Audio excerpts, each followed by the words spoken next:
Hello learners, welcome to its basic. आज की video में हम पढ़ेंगे व्हाट इज सेल। पिछले वीडियो में हमने father of various branches of biology के बारे में पढ़ा था। अगर आपको वीडियो पसंद आए तो चैनल को सब्सक्राइब करें और लाइक करें। तो हम चलिए आज का वीडियो शुरू करते हैं। What is cell? सेल क्या है?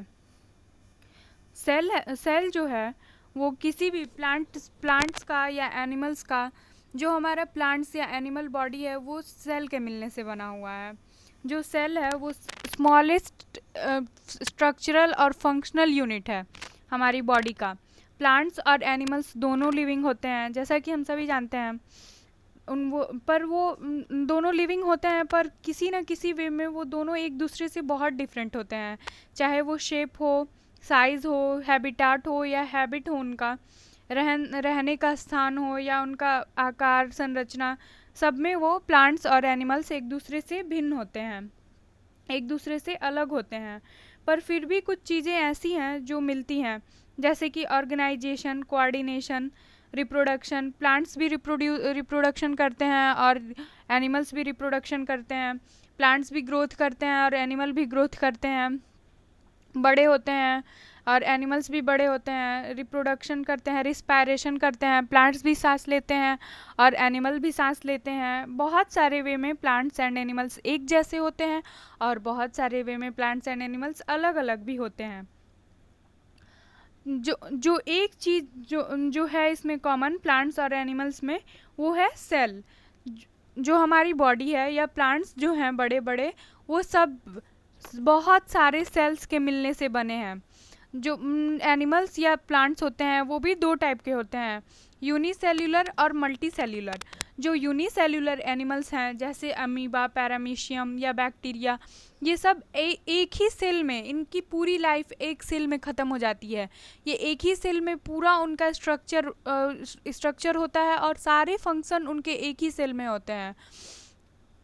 और जो एनिमल्स हैं मल्टी सेल्यूलर जो होते हैं, उनमें बहुत सारी सेल्स के मिलने से एक पूरा ऑर्गेनिज्म बनता है।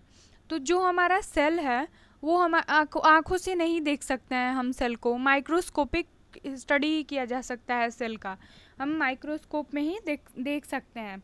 चलिए हम पढ़ते हैं। Plants and animals are living but they vary in shape, size, habitat and habit. They have few things in common, that is organization and coordination, respiration, growth and reproduction. जैसा कि हम जानते हैं कि प्लांट्स एंड एनिमल्स डिफरेंट होते हैं, पर फिर भी कुछ चीज़ें ऐसी हैं जो उनमें कॉमन है। The body of all living organism is made up of cells. सारे ऑर्गेनिज्म जो हैं वो सेल्स के मिलने से बने हैं। Some organism are unicellular, made up of only one cells. जो एक सेल से बने होते हैं उन्हें हम यूनिसेल्यूलर कहते हैं, और जो बहुत सारे सेलों के मिलने से बने हैं उन्हें हम मल्टी सेल्यूलर कहते हैं। These cells are capable of performing different functions such as movement, respiration, digestion, reproduction and so on. जो सेल होते हैं उसमें बहुत सारे फंक्शन होते हैं। जैसे मूवमेंट होता है, जो यूनिसेल्यूलर एनिमल्स होते हैं वो मूवमेंट करते हैं, और सेल्स में भी मूवमेंट होता है मल्टी सेल्यूलर एनिमल्स में भी। और रिस्पायरेशन जो होता है हमारा वो सेल्स में ही होता है। डाइजेशन जो होता है वो भी सेल्स में होता है। मतलब कि सारी मेटाबॉलिक एक्टिविटीज़ जो हमारी बॉडी की होती हैं वो सब सेल्स में ही होती हैं। सेल का डिफिनीशन है, cell is the smallest structural and functional unit of life. जैसे जब हम एक एग्जांपल के तौर पर हम समझते हैं, जब एक घर बनता है तो घर बनने के लिए सबसे ज़रूरी क्या होता है? सबसे पहला चीज़ उसका फंक्शनल और स्ट्रक्चरल यूनिट ईंट होता है।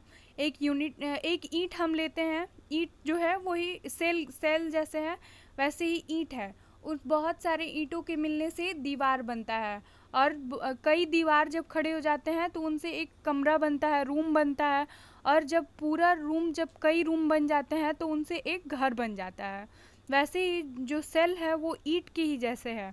जैसे ईंट से पूरा घर बनता है, वैसे ही पूरे सेल से बहुत सारे सेल्स के मिलने से टिश्यू बनता है, और टिश्यू के मिलने से ऑर्गन बनता है, और बहुत सारे ऑर्गन्स के मिलने से ऑर्गन सिस्टम बनता है, और ऑर्गन सिस्टम के मिलने से ह्यूमन बॉडी हमारा या जो भी ऑर्गेनिज्म है वो बनता है, चाहे वो प्लांट हो या ह्यूमन हो।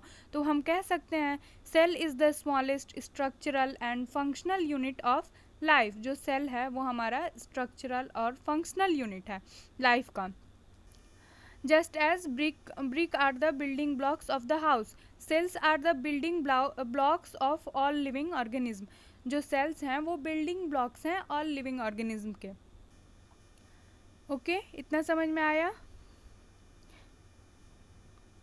डिस्कवरी ऑफ सेल, चलिए हम देखते हैं कि सेल का डिस्कवरी कब हुआ था और किसने किया था।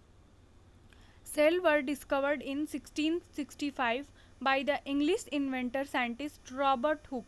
रॉबर्ट हुक जो हैं उन्होंने 1665 में सेल का डिस्कवरी किया था। उन्होंने एक माइक्रोस्कोप बनाया था, डिफरेंट ऑब्जेक्ट को देखने के लिए उन्होंने एक माइक्रोस्कोप बनाया था, उन्होंने खुद ही बनाया था। उस टाइम अभी माइक्रोस्कोप का इलेक्ट्रॉन माइक्रोस्कोप का इन्वेंशन नहीं हुआ था, इसीलिए रॉबर्ट हुक ने अपना माइक्रोस्कोप बनाया था। और उस माइक्रोस्कोप में उन्होंने एक स्लाइस ऑफ कॉर्क देखा। कॉर्क जो लकड़ी का टुकड़ा होता है, उन्होंने वो देखा जिसमें उन्हें बहुत सारे हाउस जैसे छोटे छोटे एकदम जैसे मधुमक्खी के छत्तों में जो घर होता है बीज का, वैसी संरचना देखी। ऐसी संरचना इन्होंने देखी, उसको सेल उन्होंने कहा। तो उसे सेल नाम स्मॉल बॉक्स लाइक स्ट्रक्चर देखा और उसे सेल कहा। सेल जो है उसका लैटिन वर्ड है एक, और जिसका मतलब होता है a little room. A little room cell का मतलब होता है, इसीलिए इसको सेल का नाम दिया गया। सबसे पहले उन्होंने लकड़ी में देखा था, और वो नॉन लिविंग सेल जो है, रॉबर्ट हुक ने ही सेल का खोज किया था, पर उन्होंने नॉन लिविंग में देखा था। जो लकड़ी है, कॉर्क है, वो तो नॉन लिविंग ही है ना। सबसे पहले लिविंग सेल जो देखा था उन्होंने एंटोनी वॉन लुएनहॉक ने देखा था। वाटर ड्रॉपलेट्स में, ब्लड में उन्होंने देखा था लिविंग सेल को। अब नेक्स्ट स्लाइड हम देखते हैं, सेल थियरी।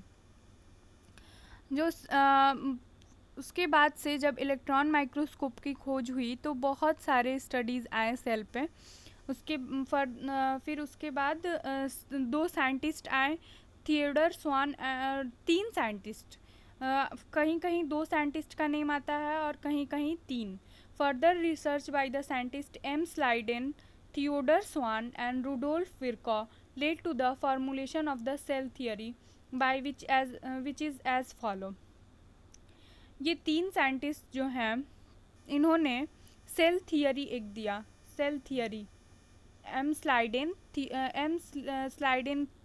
थियोडर स्वान और रुडोल्फ विर्कॉ ने, इन्होंने सेल थियरी दिया। सेल थियरी में क्या कहा? सेल थियरी में तीन बातें इन्होंने कही। All living things are composed of cells. जितने भी जीवित चीज़ हैं, जो भी लिविंग एनिमल्स या लिविंग प्लांट्स या जितने भी लिविंग ऑर्गेनिज्म हैं, वो सब सेल्स से बने हुए हैं। ये सेल थियरी में पहला ये इन्होंने बात कहा, इन लोगों ने, तीनों लोगों ने, थियोडर स्वान, रुडोल्फ विर्कॉ और एम स्लाइडेन ने, कि जितने भी जीवित प्लांट या एनिमल्स हैं वो सब सेल्स से ही बने हैं। और जो दूसरा इन्होंने बात बताया वो है the cell is the structural and functional unit of living thing. जो सेल है वो किसी भी ऑर्गेनिज्म की स्ट्रक्चरल एंड फंक्शनल यूनिट है। स्ट्रक्चरल मतलब संरचना में सबसे छोटी, और फंक्शनल मतलब कार्य में जो सबसे छोटी यूनिट जो है वो लिविंग थिंग की, वो सेल है। ये इनका दूसरा पॉइंट था। इनका तीसरा पॉइंट क्या था थियरी का, सेल थियरी का? All cells come from the division of pre existing cells. जो सभी सेल्स हैं, जो जितने भी सेल्स जन्म लेते हैं नए, वो सभी पुराने ही सेल्स से जन्म लेते हैं। इनका तीसरा पॉइंट यही था कि जितने भी नए सेल्स बनेंगे, हमारे जितने भी नए सेल्स डेवलप होंगे, वो सब पुराने ही सेल्स से डेवलप्ड होंगे। जैसे जब ह्यूमन है वो रिप्रोड्यूस करता है तो वो एक ऑर्गेनिज्म बनाता है, और जब यूनिसेलुलर एनिमल्स में जब रिप्रोडक्शन होता है तो सेल्स से ही सेल्स का फॉर्मेशन होता है। तो जितने भी नए सेल्स हैं वो सब पुराने ही सेल्स से बनेंगे। इनका थर्ड पॉइंट था और यही सेल थियरी है। यही सेल थियरी में 3 बातें बताई गई हैं। ये सेलुलर ऑर्गेनाइजेशन है। जब रॉबर्ट हुक ने देखा होगा माइक्रोस्कोप में तो कुछ ऐसा स्ट्रक्चर उनको दिखा होगा जिसे लिटिल रूम या सेल का कहा उन्होंने। और सेलुलर ऑर्गेनाइजेशन जो है वो ऐसे है। सेल सबसे पहले हम सेल्स है सबसे छोटा यूनिट, उसके बाद से है हमारा सेल, बहुत सारे सेल्स के एक जैसे जो सेल्स हैं वो मिलकर क्या बनाते हैं, हमारे टिश्यू बनाते हैं जो कार्य में और संरचना में मतलब स्ट्रक्चर और फंक्शन में सेम होते हैं, वो टिश्यू बनाते हैं। फिर उसके बाद बहुत सारे टिश्यू मिलकर ऑर्गन बनाते हैं। ऑर्गन हमारा जैसे हैंड हुआ, लीवर हुआ, लेग हुआ, हमारा ये ऑर्गन बनाते हैं। फिर बहुत सारे ऑर्गन्स मिलकर ऑर्गन सिस्टम बनाते हैं। और जब ऑर्गन सिस्टम मिलते हैं तब एक ऑर्गेनिज्म या पूरा ऑर्गेनिज्म या पूरी बॉडी बनती है। ये सेलुलर ऑर्गेनाइजेशन है और कॉम्प्लेक्सिटी हमारी इस तरफ आती है। जैसे कि हमने एग्जांपल लिया ना, ईट फिर ईट से दीवार, फिर उसके बाद से हमारा जो रूम बनेगा, फिर बहुत सारे रूमों के मिलने से हमारा एक घर बनेगा। वैसे ही हम देख सकते हैं कि हम प्लांट्स और एनिमल्स का स्ट्रक्चर भी है। सेल का स्ट्रक्चर हम लोग देखेंगे।